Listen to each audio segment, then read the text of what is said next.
Madame, Monsieur, bonjour, bienvenue à ce rendez-vous d'information. En Côte d'Ivoire, les candidats inscrits au baccalauréat général passent depuis hier l'examen de l'oral. Jusqu'au 2 juillet prochain, ils seront soumis aux épreuves des langues vivantes, le français, l'anglais, l'espagnol et l'allemand. Ils sont 312 771 à être interrogés partout en Côte d'Ivoire. La pandémie de Covid-19 impacte les entreprises en Côte d'Ivoire. Dans notre pays, leur activité enregistre une baisse de 20 à 25%, selon un rapport de la Confédération générale des entreprises de Côte d'Ivoire, la CGCI, lors de son assemblée générale ordinaire. Une rencontre qui a eu lieu hier à la maison de l'entreprise dans la commune du Plateau. Le secteur privé a été invité à investir dans le système de santé pour le rendre plus résilient et plus efficace. Cette assemblée générale s'est aussi prononcée sur l'entrée en vigueur de la ZLECAf, la zone de libre-échange économique continentale. L'amélioration des conditions de travail au centre d'un atelier du Bureau ivoirien du travail. Une réunion pour faire le bilan de la mise en œuvre à mi-parcours de la déclaration d'Abidjan, dont l'objectif est de bâtir en Afrique une politique de travail fondée sur la justice sociale. Les résultats d'un inventaire forestier et faunique financé par le C2D et mis en œuvre par le ministère des Eaux et Forêts rappellent la nécessité d'une politique efficiente pour une couverture forestière adéquate. La Côte d'Ivoire dispose aujourd'hui de 2,97 millions d'hectares de forêt, soit un taux national de couverture de 8,9%. La faune, elle compte 120 espèces, 22 espèces protégées intégralement, dont 9 sont en danger d'extinction. Nous en parlons avec Franck Quadio. La forêt ivoirienne luxuriante au moment de l'inventaire forestier de 1979 est aujourd'hui fortement dépouillée. 2,97 millions d'hectares, soit 90% de pertes au cours des 60 dernières années.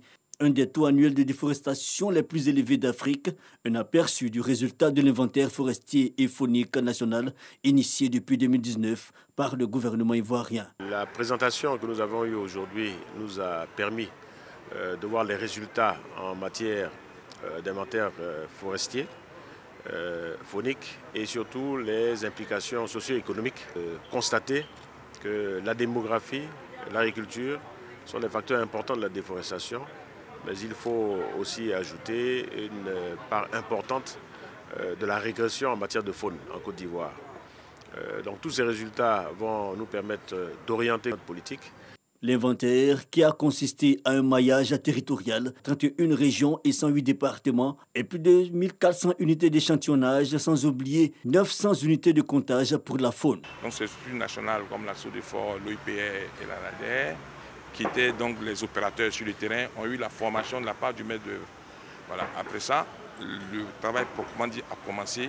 Seulement 13,3% de forêts classées et 32,2% d'aires protégées concernés aujourd'hui par une couverture forestière efficiente selon l'inventaire. Pour ce qui est de la faune, il est mentionné plusieurs espèces en danger et certains grands mammifères, 9 espèces menacées d'extinction. Il faut agir. L'important, c'est de conserver ce qui peut l'être encore avant même de penser à replanter. Et donc, c'est un suivi et faciliter les interventions en temps réel, peut-être des gardes forestiers ivoiriens, pour mettre fin à la dégradation de la forêt, par leur paillage, par l'abattage clandestin. Il faut déjà stopper la déforestation, faire en sorte que l'agriculture ne soit plus destructrice de forêt, mais cela est bien compris. Faire en sorte que la biodiversité puisse revenir en Côte d'Ivoire, et donc cela implique des comportements qui doivent changer. Je crois que nous sommes sur la bonne voie. Il s'agit de mener des actions pour la reconquête du couvert forestier ivoirien. Ce projet est financé dans le cadre du C2D et mis en œuvre par le ministère des Eaux et Forêts. L'enjeu pour la Côte d'Ivoire est de maintenir, entre autres, la couverture forestière à 20% au moins, afin de mieux contribuer à la réduction de la production de gaz à effet de serre. L'information hors de nos frontières. En Éthiopie, l'offensive rebelle au Tigré ignore le cessez-le-feu unilatéral déclaré par Addis Abeba. Lundi, les rebelles tigréens ont récupéré la capitale provinciale Mekele et les autres villes de la région dans la journée du mardi, profitant du retrait des armées éthiopiennes et érythréennes. Les combattants tigréens entendent bien continuer la guerre. L'un de ses chefs a assuré que des opérations de nettoyage devaient continuer dans la province. Le paludisme éradiqué de la Chine après 70 ans de lutte selon l'OMS. Le pays qui recensait plus de 30 millions de cas par an dans les années 40 n'a pas signalé un seul cas indigène au cours des 4 dernières années. En plus de 30 ans, la Chine est le premier pays de la région du Pacifique occidental dans la nomenclature de l'OMS à recevoir le statut de nation sans paludisme. Seuls 3 pays bénéficiaient jusque-là de cette certification de l'OMS. Il s'agit de l'Australie, de Singapour et du Brunei. Voilà qui met un terme à cette édition d'information. Je vous donne rendez-vous à 13h pour le journal de la rédaction.